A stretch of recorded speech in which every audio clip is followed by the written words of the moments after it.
How far away are we? How many more years till we get to the promised land of racial equality here in the United States, if ever? It depends upon the mental health of white people. I mean, we've done nothing to be shot in the back. Sorry, it depends on, did you say the mental health of white people? Yeah, those who do the killing, those who were there, create a climate that a young man would shoot and kill 9 people in the church. A police would shoot Walter Scott in the back in Charleston and then lie about it. And had not been the camera, we would believe the killer and not the killed. You've referred to the police officers who've carried out some of these killings, unlawful acts. You've referred to those killings as terroristic and as acts of domestic terrorism. Are you saying that the police officers, therefore, are terrorists, the ones who carry out these crimes? Of course they are. Those who would shoot innocent people without provocation, that's an act of terrorism.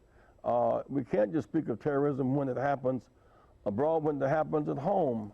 When you got the case where Rodney King is beaten nearly to death and cameras catch him and the police are set free. Abner Lima rammed the rectum till he nearly bled to death in police custody. He nearly bled to death and the police were not indicted. The case of Eric Garner choked to death in New York. But the officers involved are terrorists in your view? Was not indicted. But the officers involved, you could be called terrorists. That's what terrorism is.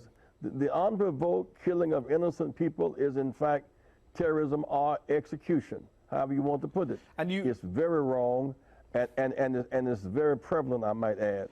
Most people would say, Jesse Jackson, that if you're confronted by an occupying force, you have a right to violently resist it. You've accused the police in some communities of this country of being an occupying force.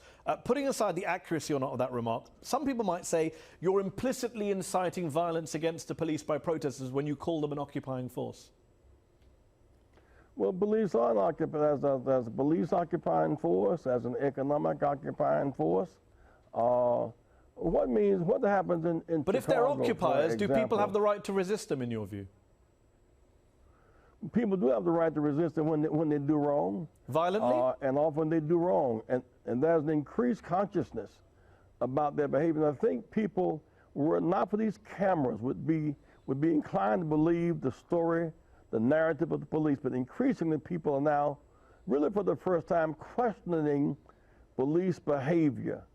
Especially toward unarmed black people. Do we have giants today in America, like the MLKs and the Malcolm X's and the Paul Robesons from 4, 5, 6 decades ago? You would have to call the U.S. president a giant. The U.S. president goes out of his way to say that he is not the president of black America. He is the president of the United States of America. Well, he is, but there's a black dimension that has its own unique status. No other group in the Constitution was designated as being 3/5 of a human being. No other group from which he came faced 246 years of slavery. No other group has been so denigrated and so desecrated as has the African Americans. In spite of that, we have made progress. And what's good for black America is good for all of America. Let me read to you what Dwight Watkins, a black activist and academic from Baltimore, the scene of pretty major and recent disturbances after the death of Freddie Gray at the hands of the police there. Let me read to you what Professor Watkins wrote in The Guardian recently. He said, for years, the same self-appointed black leaders have visited every city mourning yet another black man killed by the police. They swoop in, give a speech, maybe march a mile or two, and then move on to the next national black tragedy. The young people of Baltimore don't care. They feel these methods are dated and do not work. What's your response to that? The fact that leaders try to inspire people to keep their hopes alive must be embraced.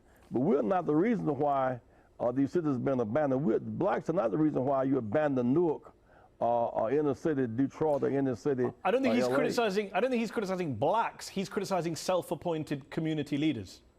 I don't know who fits that category, frankly. More and more now, when these incidents occur, you had a local African-American congressman on that scene.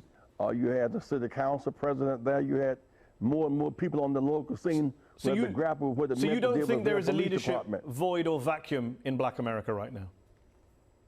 No, I do not. I think there's leadership void in white America. When these blacks, unarmed blacks, are shot in the back by police, where the white voices in the House or Senate to speak up and speak out?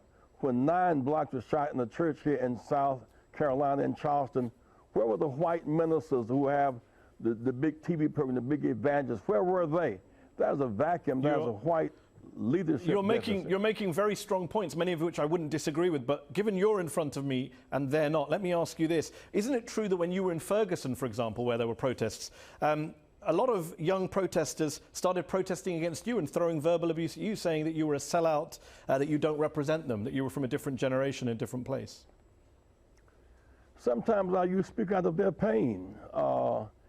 Dr. King faced the same kind of challenge as people struggle, and you have to be able to absorb that pain and love them anyhow.